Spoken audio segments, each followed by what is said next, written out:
രാജ്യത്തെ ലക്ഷക്കണക്കിന് വിദ്യാർത്ഥികളുടെ ഭാവിയേക്കാൾ വലുതല്ല ഒരു വിദേശ ആപ്പ്. പരീക്ഷയ്ക്ക് മുന്നോടിയായി പരീക്ഷാ മാഫിയകളുടെ നട്ടല്ലൊടിക്കാൻ കേന്ദ്ര സർക്കാർ ഒരു വമ്പൻ നീക്കം നടത്തിയിരിക്കുകയാണ്. രാജ്യത്ത് ജനപ്രിയ മെസ്സേജിംഗ് ആപ്പായിട്ടുള്ള ടെലിഗ്രാമിന് താൽക്കാലിക നിരോധനം ഏർപ്പെടുത്തിയിരിക്കുന്നു.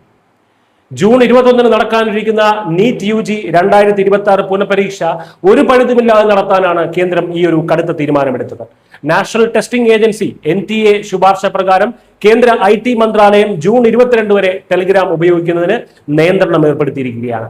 ഇതിനു പുറമെ ജൂൺ 30 വരെ ആപ്പിലെ മെസ്സേജ് എഡിറ്റിംഗ് ഫീച്ചർ പ്രവർത്തനരഹിതമാക്കാനും സർക്കാർ കർശന നിർദ്ദേശം നൽകി.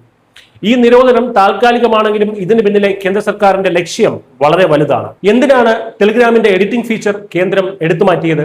ഇവിടെയാണ് രാജ്യത്തെ പരീക്ഷാ മാഫിയകളുടെ തട്ടിപ്പ് നമ്മൾ മനസ്സിലാക്കേണ്ടത്. പരീക്ഷ കഴിഞ്ഞ ഉടനെ പഴയ മെസ്സേജുകൾ എഡിറ്റ് ചെയ്ത് അതിൽ ചോദ്യപേപ്പർ അറ്റാച്ച് ചെയ്യുകയും എന്നാൽ മെസ്സേജിന്റെ പഴയ സമയം നിലനിർത്താൻ ടെലിഗ്രാമിൽ സാധിക്കുകയും ചെയ്യും. ഇതുപയോഗിച്ച് പരീക്ഷയ്ക്ക് മുൻപേ ചോദ്യപേപ്പർ ചോർന്നു എന്ന വ്യാജ തെളിവുകൾ ഉണ്ടാക്കി വിദ്യാർത്ഥികളെ കബളിപ്പിക്കുകയാണ് ഈ സൈബർ ക്രിമിനലുകൾ ചെയ്യുന്നത്. പുനഃപരീക്ഷയുടെ ചോദ്യപേപ്പർ നൽകാമെന്ന് വാഗ്ദാനം ചെയ്ത് ആയിരങ്ങൾ മുതൽ ലക്ഷങ്ങൾ വരെയാണ് പല ടെലിഗ്രാം ചാനലുകളും ആവശ്യപ്പെടുന്നത്.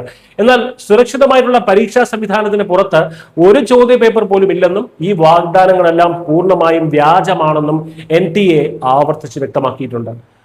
ഒരു ചെറിയ പിഴവ് പോലും ഇനി അനുവദിക്കില്ല എന്ന് കേന്ദ്ര സർക്കാരിന്റെ അടിയുറച്ച തീരുമാനമാണ് ഈ നീക്കത്തിന് പിന്നിൽ. വ്യാജ സ്ക്രീൻഷോട്ടുകൾ ഉണ്ടാക്കി വിവാദങ്ങൾ സൃഷ്ടിക്കുന്നവർക്കുള്ള മറുപടി കൂടിയാണ് ഈ സർജിക്കൽ സ്ട്രൈക്ക്.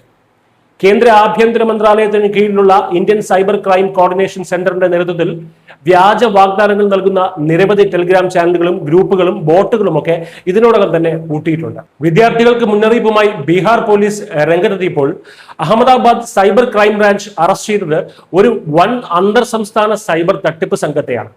വെറും ഒരു മാസത്തിനുള്ളിൽ 1000-ഓളം മൊബൈൽ നമ്പറുകളുമായി ബന്ധപ്പെട്ട ഇവർ 1.5 കോടിയോളം രൂപയുടെ ഇടപാടുകളാണ് നടത്തിയതെന്ന് അന്വേഷണ ഉദ്യോഗസ്ഥർ ഇതിനോടകം തന്നെ കണ്ടെത്തിക്കഴിഞ്ഞു. പരീക്ഷ കഴിയുന്നതോടെ ടെലിഗ്രാമിന്റെ ബാൻ നീക്കും. പക്ഷേ ഇന്ത്യയുടെ സിസ്റ്റത്തോട് കളിച്ചാൽ എങ്ങനെയിരിക്കുമെന്ന് ഈ മാഫിയകൾക്ക് ഇപ്പോൾ കൃത്യമായി മനസ്സിലായിട്ടുണ്ട്. വിദ്യാർത്ഥികളുടെ കഠിനാധ്വാനത്തിന് കാവലായി പൂർണ്ണ സുരക്ഷയോടെ ജൂൺ 21 നീറ്റ് പരീക്ഷ നടക്കുമെന്ന് കേന്ദ്ര സർക്കാർ ഉറപ്പു നൽകുകയാണ്. സോഷ്യൽ മീഡിയയിലെ വ്യാജ പ്രചാരണങ്ങളിൽ വീഴരുത്. പരീക്ഷാ വിവരങ്ങൾക്ക് NTA ഔദ്യോഗിക ആശയവിനിമയങ്ങളും വെബ്സൈറ്റും മാത്രം ആശ്രയിക്കണമെന്നും ഇത്തരം തട്ടിപ്പുകാർ സമീപിച്ചാൽ ഉടൻ തന്നെ സൈബർ അധികൃതരെ വിവരമറിയിക്കണമെന്നും കർശന നിർദ്ദേശമുണ്ട്. News desk.